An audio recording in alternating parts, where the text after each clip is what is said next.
La centralina idroelettrica San Gaetano non sa da fare. A dire no questa volta alla Regione Veneto che, visti i pareri negativi dell'autorità di bacino per il rischio idraulico e del comune di Valbrenta, ha deciso di non consentire la realizzazione dell'opera nell'alveo del fiume Brenta.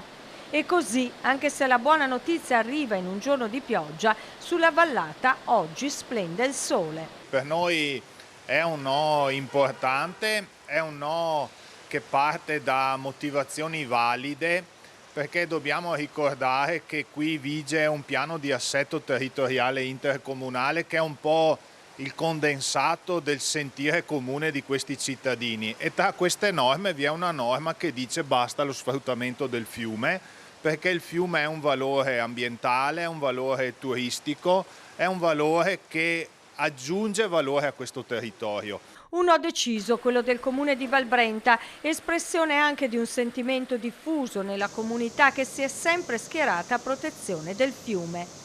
Fiume che è vita, motrice di attività sportive, culturali, economiche, silenzioso o rumoroso, basso o ingrossato, il Brenta accompagna, nutre e alimenta la quotidianità della gente della vallata. Ha rischiato che fosse compromesso uno dei punti più significativi. Se voi pensate insomma che non sono molti i tratti navigabili dei fiumi veneti, e se pensate insomma che il progetto prevedeva di garantire la navigabilità solo nel caso in cui ci fossero alcune competizioni, ma qui si vive tutti i giorni di fiume, il fiume è vita e noi abbiamo bisogno di questa vita. La parola fine però non è ancora scritta in maniera definitiva. Il proponente la costruzione della centralina potrebbe fare ricorso, ma le barricate alzate dalla vallata rimangono alte e robuste. Non siamo sicuri che sia finita qua, però noi non demordiamo, sono 15-16 anni che ricorriamo in tutte le sedi, che ci difendiamo,